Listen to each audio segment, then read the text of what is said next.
Hello and welcome to the Election Corner on One Man Think Tank. Today we're going to be doing a post-mortem on the Nevada Caucus results. Now, as you can see by Politico, they've kind of spoiled it for you. Sanders is projected to win, and by a hearty margin. He, on his own, is taking almost 50% of the county delegates in a arguably 8-person race, but Gabbard and Bloomberg aren't really in it for separate reasons, so we'll say out of a 6-person race. Now, also keep in mind, if you don't get 15%, you don't get delegates. Now, granted, they also do congressional breakdown, so Buttigieg has received a few delegates. Actually, let's do the totals right now. Sanders has received 24 out of the 36 pledged delegates of Nevada. Literally 2/3 of them. Joe Biden has received 9, and Pete Buttigieg has received 3. At least that's what it's projected to be. We aren't fully in, we're missing the last roughly 4%, but it's safe to assume that these numbers won't change in a massive way. As in order for Pete Buttigieg to become viable, he needs to gain just over 1%, so roughly 1,300 delegates to put him up there, and that's unlikely it's going to happen because it would have to happen in a vacuum. Looking down here, almost all of the other districts are projected to go for Sanders, allowing him to take more of the vote, and the only areas where Pete is leading in are very low voter areas, delegate regions. However, this did benefit him, and it did net him 3 delegates. Now, the immediate fallout of this is really obvious. Sanders is now the frontrunner by far. 24 delegates, more than doubles his delegate count, putting him at clear frontrunner status with, I believe, 40 delegates. Maybe a little bit more. Can't remember exactly what he's at right now. But this number is amazing for him. He's most likely going, maybe it's 45, but 2% of the way to having enough delegates to take the nomination immediately. On 538, Sanders is projected to win outright 50% of the time, and have a majority of the delegates 70% of the time. This is an amazing place to be in as a candidate, because it means all of your opponents are essentially playing the contested convention game, as that is their only way to get the nomination. And it's unlikely all of these guys can come together to pick one of them to be the nominee. But let's look at the more results for everyone else, because the real question of Nevada was less about Sanders. We knew he was going to win. The amount he won by is impressive and basically guarantees him the Latino vote in most of the other states, or we can assume it will be in favor of him. But Joe Biden, I'd say, is the next best beneficiary here. Actually, I'd say the only other beneficiary here, because he is viable. He got 9 delegates, putting him actually in the running. He's now much closer to Pete Buttigieg and making him a solid third. Or Joe Biden a solid third, Pete Buttigieg remains second. And keeps him in to South Carolina. Now, as I said in my predictions video, if Joe Biden doesn't win South Carolina, his campaign's over. But coming in second in Nevada has helped keep him afloat enough that people will support Joe Biden staying in at least till South Carolina. I think if he flunks South Carolina, he might stay until Super Tuesday, but it'll be over for him. Now we get to all of the losers, and that's the only way I can put it. These two at the top arguably can walk away with the victory. Everyone below it, definitely not. The easy one, Tulsi Gabbard. She is in this race, I think, for ego and a book deal at this point. Maybe she thinks she'll become someone's VP, but I think she has unintentionally tied everything in her life and her political career to this race, and does not know how to process that everything has completely and utterly collapsed in front of her. I think a lot of these candidates, especially Pete Buttigieg and Elizabeth Warren's campaigns, are way too obsessed with the online followings a person can receive. Online followings don't necessarily result in real-world voter turnout. So far, the only one who's had serious success in doing this is Bernie Sanders, whose campaign has found a great way to use online supporters to phone bank, text bank, and even go out and caucus, using the internet as a tool rather than as a polling system. A tool for building support as opposed to a tool for gauging support. So the first big loser is Pete Buttigieg. He lost because he is not going to break 15%. Right now, this happened late last evening / this morning.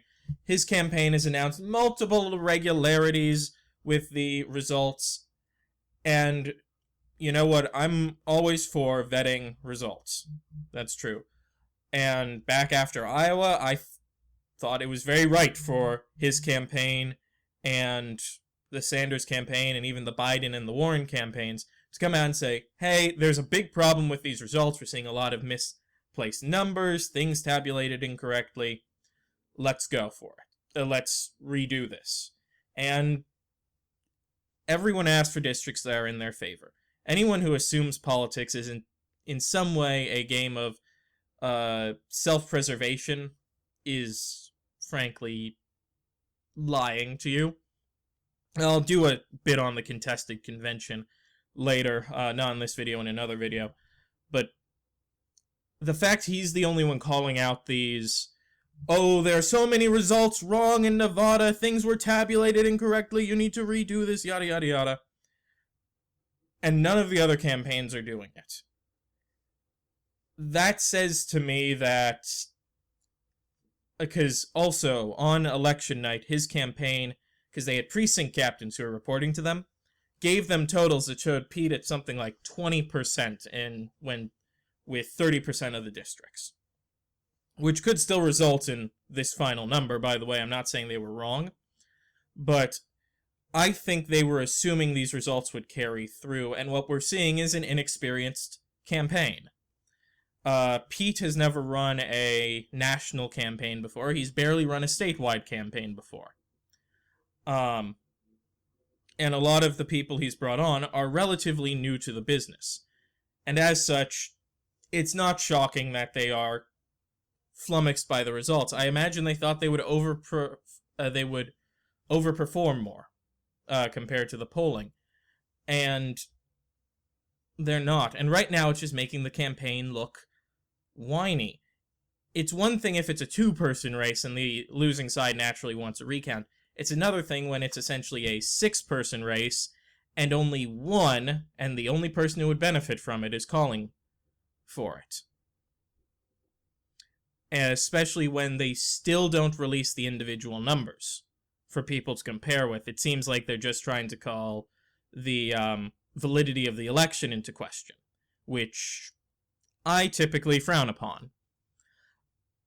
But this is just a massive loss for him. He did very poor with the Latino vote. He's looking like he's going to do really poor with the African-American vote.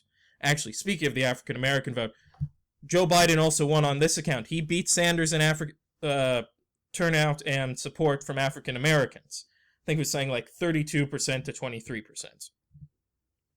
Great position to be in if you're Joe Biden. You're going into South Carolina weaker than you would have liked, but still the strongest of your major opponents. And that, I think, is the best case scenario for Joe Biden right now. We'll see if his numbers collapse before South Carolina, because already we're seeing some polling indicating they're going down. But right now, this is good for Joe. But for Pete, bad news. Not doing well with Latinos, not doing well with African Americans. Two very key demographics. And everyone's been saying it, and I think it's now very true. You're not going to get any solid white states until after Super Tuesday. I mean, maybe you can count Oklahoma, but even that state has a decent Latino population, if I recall correctly. And I don't know why I fiddled around so much with that. Ignore that. But basically, Pete's screwed if he can't get solid minority votes. And let's not mince words here. He underperformed. I personally use the 538 numbers. I used Economist until 538 came around with their model. And Pete Buttigieg was expected to take about 6 delegates. He's taking half of that. And his statewide vote, it doesn't matter the voting total, especially in caucus districts. What matters are the delegates, because it shows how spread out your support is, as well as how well you do at the statewide level. Biden and Sanders overperformed. Biden's taking home 9, he was only projected to take away 5. Sanders was projected to take away 19, and he's walking away with 24. That's getting close to the maximum that was predicted for him. This is really bad for Pete, because the other thing he had going for him was his ability to overperform in the polls. He overperformed in Iowa, he overperformed in New Hampshire, and now he's underperformed in Nevada in such a way it's completely undone his overperformances in New Hampshire and Iowa. And also the fact that now that Iowa is so close, I think they're like at 1 delegate apart between Sanders and Buttigieg, statewide assigned delegates, not pledged delegates that'll be counted like this number here for the assigned delegates. It looks like Sanders might, after one final recount, be ahead by like a fraction of a percent. I still call that a tie, but Pete can't call it a win anymore. And we've already heard the Sanders campaign claiming a win based on the popular vote, which isn't untrue. I think it creates a good narrative for him, but it creates a bad narrative for Pete. And we're witnessing his campaign collapsing in real time. He went first in Iowa, or tied first in Iowa, second in New Hampshire, third in Nevada, and likely fourth or fifth in South Carolina right now. He is not doing well, and you don't want to go into Super Tuesday as the guy in a distant third. Once we have South Carolina out, I'll do a Super Tuesday prediction video / what does everyone need. But Pete's campaign, I think, by the time we hit Super Tuesday, assuming his campaign's pumping money into South Carolina, and I think Vote Vets just pumped a butt ton of cash into Super Tuesday, but those are not good for Pete. That's really bad for Pete. Just the fact that the only thing funding him now is essentially a PAC. Once that PAC decides, well, we're not funding you anymore, his campaign's over. Speaking of campaigns being over, Elizabeth Warren, arguably the third biggest loser of the night, because she got 10%, roughly, where I'm going to round up 10%, which is not where she wanted to be. She had an amazing debate performance, and I've seen a lot of people who support her campaign or are surrogates for the campaign saying, well, early voting's what screwed her. And I actually believe that. If you look at a lot of these states, Warren is in a solid third place, and unfortunately I can't do the breakdown without the early voting on Politico, because I think we got a few of those for the districts on Decision Desk. But on the actual day, it was basically a lot of Warren and Sanders support in a lot of counties, where you would have had Pete, Klobuchar, Biden's support. And we'll get to this in a moment, but that really must hurt the Warren campaign, though I think it's energized them enough, plus having Bloomberg to chew on, to keep them in through Super Tuesday, if I'm being honest. I think if Warren loses South Carolina badly enough, she will probably drop out, because if she loses her home state of Massachusetts, that's gonna hurt her politically forever, not just in this presidential race. And the fact the one other bright side for her that's come out of this whole Nevada thing is she made a massive fundraising haul after the debate. And I think she's going to stay in to go after Bloomberg. I think that's been a very good modus operandi for her. Down to Tom Steyer. He's the second biggest loser of the night. He really has been pumping funds into Nevada and South Carolina, to the extent that a lot of people were looking at him as coming in at the very least second, if not third. in some of the polling, and for him to underperform so much, if you dislike someone like Michael Bloomberg, this is actually quite heartening. It means that ads don't actually result in people showing up for you at the polls. It results in people saying they're for you on polls. I really wish we didn't call them both polls. One, it doesn't manifest... What manifests on polls doesn't necessarily manifest at the ballot box. So I'd be very concerned if I was Tom Steyer and going into South Carolina, because he needs to come in second or third there. He needs to do really well, because otherwise he's staying in the race for novelty at that point. He's only gained... No, he hasn't gained any delegates. He is literally just barely hanging on by the skin of his teeth. And the last loser of the evening is Senator Klobuchar. I think she's actually tied for Steyer with second worst loss of the evening, because she was really benefiting from a bump in New Hampshire. That has completely disappeared. Also, the fact she's polling below Tom Steyer, despite having notably more votes, is also probably chafing her hide. Pete Buttigieg is probably feeling something similar. I will be curious to see if there are any comments made about that, especially after things people said in Iowa, and last debate about contested convention. But Amy really is hurting here. I think, and I've heard this, and I kind of believe it, she may stay in the race to completely attack Pete Buttigieg. I think she personally dislikes him. And she currently is getting good polling out of Minnesota, saying you have a good chance of winning here, giving her enough delegates to hang on in the race. She might be currently fighting for a VP slot. And the fact she and Warren have been, this changed a bit the last debate, but very friendly to each other, also indicates she might be staying in the race partially as a way to bolster Warren, or at least be an attack dog for her. Now let's go to the actual map, where you have, as you can see, we don't have the full results in, but we can assume, based on how many precincts are in, these results will most likely stick. There's a chance Nye County could flip to Sanders, given the fact we're missing a third of their votes. But in my opinion, it's unlikely. This strip right here is the whitest rural portion of the state, and those areas tend to go very high for Pete Buttigieg.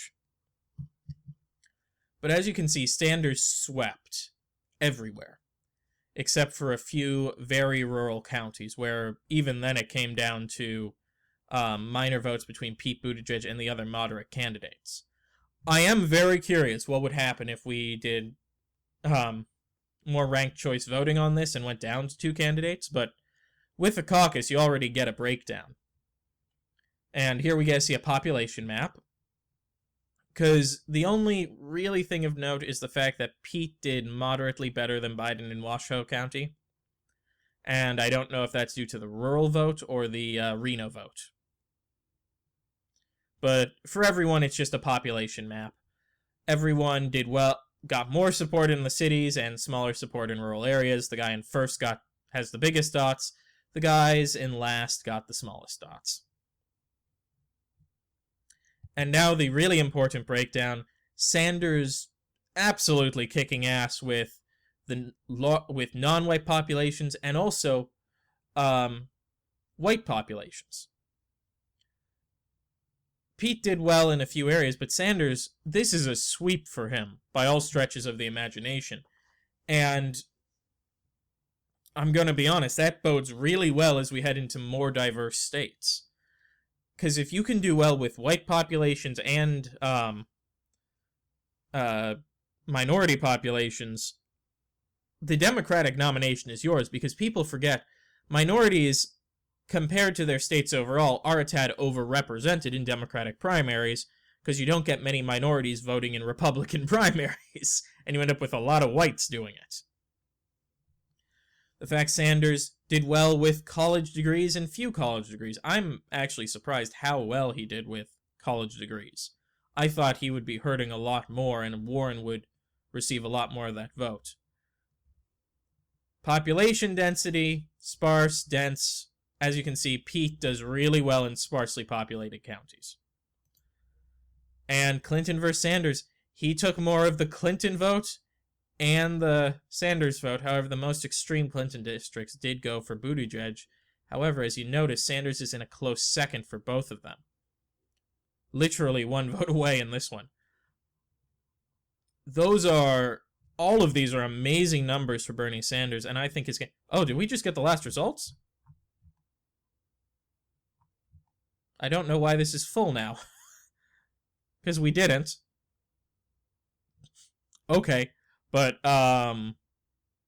yeah, this is really good for Sanders. So, a short summary for each of them. Sanders, definite frontrunner. Biden, hanging on barely. Buttigieg, campaign's collapsing. Warren, campaign's collapsed. Steyer, campaign never really got started. Amy, her 15 minutes of fame are up. And with all that being said, this has been the Election Corner on One Man Think Tank. If you liked the video, please leave a like down below. It helps to grow the channel. If you have any questions, comments, there's a comment section for it down below. And if you want to see more content from this channel, please click that subscribe button and the notification bell. It will alert you when new content comes out. Otherwise, as always, have a wonderful day.